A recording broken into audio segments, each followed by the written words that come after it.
Welcome back again in e notes. तो डोम का unit 4 पढ़ रहे थे, दैट इज फ्रिक्शन। पार्ट 1 में हम पढ़ेंगे friction in journal wearing. Okay, तो पहला टॉपिक है हमारा इसमें कोफिशिएंट ऑफ फ्रिक्शन। तो सबसे पहले तो हम समझते हैं कि फ्रिक्शन क्या होता है। वैसे आपको पता होगा बट मैं यहाँ पे शॉर्ट बता देता हूँ, ठीक है। Friction is a type of opposing force which act in opposite direction of the movement of body. For example, paper, ये हमारा बॉडी, एक बॉडी हो गया, दूसरा ये मेरा पेपर, दो बॉडी। ये बॉडी जब ये आगे की ओर जब इस पे मूव करेगा तो इसके कारण इसके अपोजिट डायरेक्शन में जो फोर्स लगता है उसे हम फ्रिक्शन कहते हैं, ठीक है। Now the coefficient of friction क्या होता है? It is defined as the ratio of the limiting friction F to the normal reaction between the two bodies, ठीक है। अब ये बॉडीज है, ये बॉडी जब इस पे आया, अब इस पे जैसे मूव करना चालू होगा तो इस बॉडी इस पे एक्ट हो रहा है, तो इसके कारण कोई रिएक्शन फोर्स तो होगा, क्योंकि हमें पता है Newton third law, every action there is equal and opposite reaction. तो मैंने इस बॉडी को ऐसे रखा, तो ये बॉडी का जो वेट है और ये पेपर उसको रेजिस्ट कर रहा होगा, उसका एक रिएक्शन फोर्स दे रहा होगा। तो क्या होता है? It is defined as the ratio of limiting friction that is F to the normal reaction between the two bodies, okay. और coefficient of friction it is generally denoted by mu, okay, therefore mathematically coefficient of friction mu is equal to f upon rn, where f is the limiting for friction and the rn is the normal reaction, ठीक है। तो ये हमारा हो गया coefficient of friction. अब तो main topic है हमारा फ्रिक्शन इन जर्नल बियरिंग, ठीक है। तो ये हमारा, आपको ये फिगर ए और फिगर बी, ये दो, ये हमारा बियरिंग है, उसमें एक शाफ्ट रोटेट हो रहा है जिसे हम जर्नल कहते हैं, ठीक है। तो ये बियरिंग पे ही जो जर्नल रोटेट हो रहा है, तो फॉर एग्जांपल ये पहला कंडीशन जो है, आइए हम कुछ इसको थ्योरेटिकल पढ़ते हैं ना। ये जो पहला कंडीशन है, when the bearing is not lubricated then there is line contact between the two element are shown in figure 1, ठीक है। ये देखो, ये बियरिंग है, ये जर्नल है, ये लुब्रिकेटेड नहीं है, अभी फिलहाल ये लुब्रिकेटेड नहीं है और ना ये रोटेट हो रहा है। तो इस पे जो रिएक्शन फोर्स लग रहा है वो किसके इक्वल होगा? उसके वेट के। Therefore reaction force is equal to weight, no lubrication and no move भी नहीं हो रहा है, तो जो जर्नल का वेट है वो किसके इक्वल हो जाएगा? रिएक्शन फोर्स के, ओके। नाउ अब इस ये हमने क्या किया, यहाँ पे लुब्रिकेंट ऐड किया, लुब्रिकेंट ऐड किया, उसके बाद ये मूव कर रहे हैं। तो लुब्रिकेंट कर डालने के बाद, लुब्रिकेशन के बाद हम जैसे इसको मूविंग स्टार्ट कर रहे हैं, तो इसका जो आप देखोगे, ये हमारा जो नॉर्मल रिएक्शन है, नॉर्मल रिएक्शन हॉरिजेंटल रिएक्शन से फाई एंगल पे, फाई एंगल पे हमारा है, ठीक है। The load, okay. नेक्स्ट है हमारा इसी में, now consider a shaft rotating inside a bearing in a clockwise direction as shown in figure B, as shown in figure B, okay. Now the lubricant between the journal and bearing form a thin layer which give rise to greasy friction, okay. Therefore the reaction R does not act vertically upward but act at another point of pressure B, ठीक है। तो देखो, अब जो reaction R है, पहले क्या था, लुब्रिकेशन के कारण, और उसको क्लॉकवाइज जब रोटेट कर रहा हो तो ये पॉइंट यहाँ से फिक्स होकर यहाँ आया, तो इस पॉइंट जो टच पॉइंट है, जो एंगल कॉन्टैक्ट जो है, वहाँ पे हमारा रिएक्शन फोर्स लगा रहा है, डेट इज आर, ठीक है। और जो नॉर्मल रिएक्शन है, नॉर्मल रिएक्शन कितने, नॉर्मल रिएक्शन जो लग रहा है उसी पॉइंट पे एट मेन रिएक्शन से फाई एंगल पे, ओके।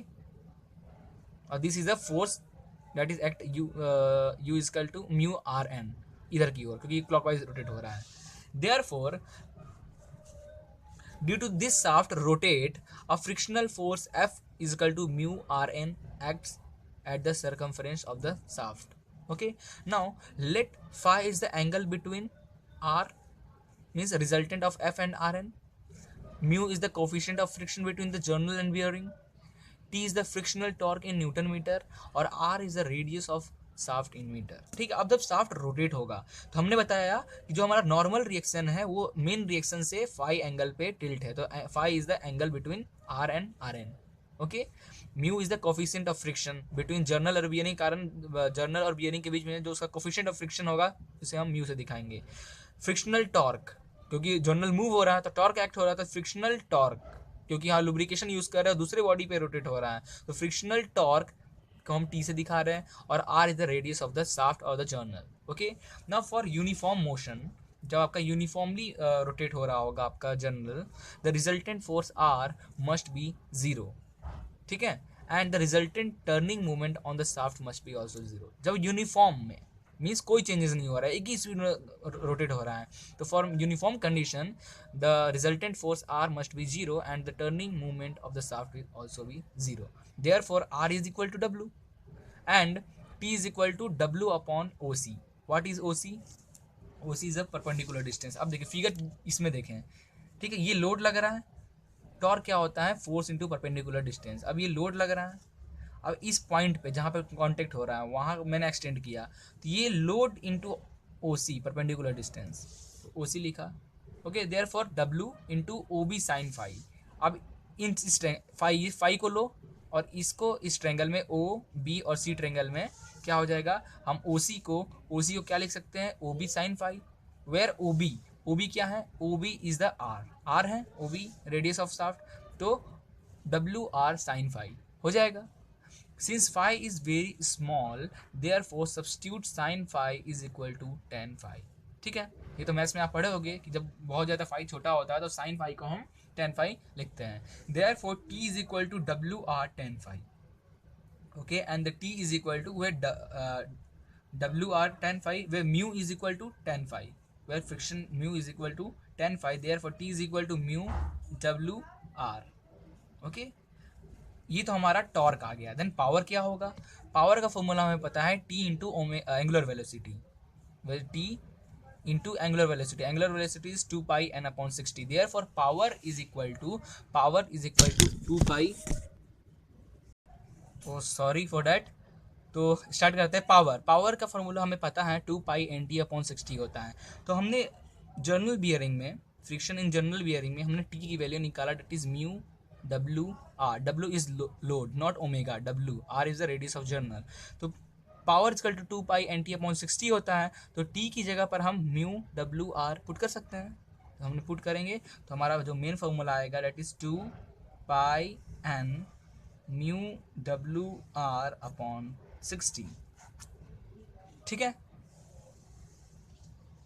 अच्छा, कभी कभी एक क्वेश्चन बनता है, क्वेश्चन फॉर एग्जांपल आपके पास बोल दिया क्वेश्चन में डायमीटर ऑफ शाफ्ट, जो शाफ्ट रोटेट हो रहा है, जो शाफ्ट बियरिंग है, बियरिंग पे जो जर्नल रोटेट हो रहा है उसका डायमीटर दे देता है।